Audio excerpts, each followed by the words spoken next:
Yo, Elliott. So I'm effing up. I started in October and stuck with the program for the first 3 months. Momentum was going good. I had a vacation plan in January, so I go for a few weeks to Hawaii with my family and decided to take off the month and enjoy it, which I did very much. The problem now, I am stuck in this vacation mode and unmotivated, even intimidated to get back in the gym and on my routine. Well, because you lost momentum, but that's okay. Just like in physics, right? What do they call it? They call it inertia. Right? In physics, like an object that's in motion stays in motion, which, by the way, reminds me of a piece of advice that I want to start hammering home to everybody here in this program. Everything here that we're doing, I started with myself when I found myself in a dark spot, smoking a lot of weed. When I came off, my assertion to myself and then remedy for the situation was, you got to commit to at least as many months weed-free as the years you've been smoking. At the time I started, I smoked for, it was like 5 or 6 years. And I was like, well, then I cannot touch this stuff for at least 6 months. And just keep that in my mind. The idea is to never use it again. The idea is to be free from vice for life, fellas.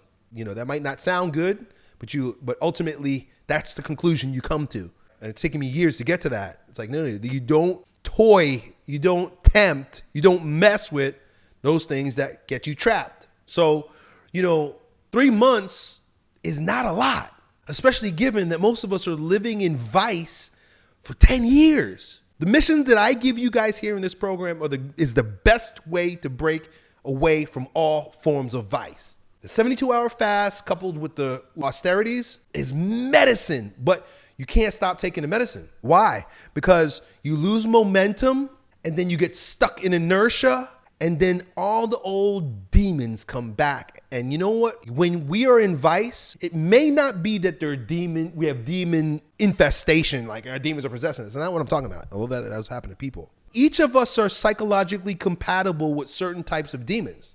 Whatever it is that you fall into, right? Some of you guys, it's pornography. So you're psychologically compatible with that demon, and that demon knows it. So he basically has a leash around your neck. And he knows you and he's watching you. And if you break free from the vice, he's just waiting and watching for that moment where you let your guard down. And this is not just me. This is a big one for everybody. Vacation.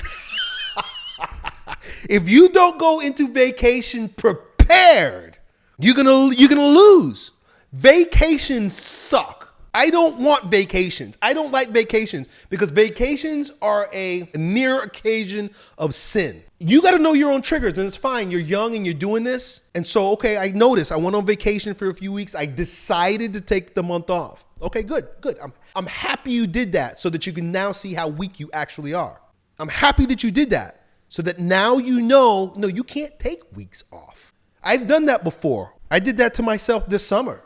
This is what spawned me to start this program. I was like, okay, this is it. It's done. I was working so hard this summer. I was busting my ass because my business was falling apart. And I was like, I got to pull some strings and bring things together. And I was like learning and I was trying things. And I got to a point in like August where I was like, man, I burnt myself out. I know that burning myself out is a trigger because then I say, I just need to smoke a little bit. Now I've been working so hard. It's bullshit. But this is the demon. The demon was watching me.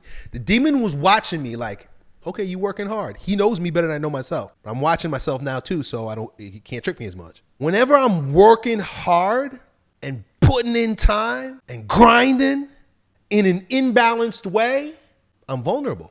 I'm overworked and I'm unprotected. Boom, temptation. And then I'm completely susceptible to the temptation. I have no defense against the temptation. And then it's a slippery fucking slope. I tell you this for a number of reasons to let you know that I'm human too, but also to let you know I'm watching myself the way you need to watch yourself because the demons are watching us both with more intensity than we're watching ourselves. There's no vacation. There's no vacation. There's intermission means you're between missions. It's almost like when you're in the military and you're on leave. You didn't leave the military.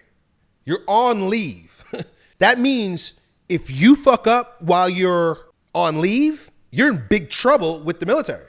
You're on your contract. You're still in mission. You're intermission, but you're still on mission.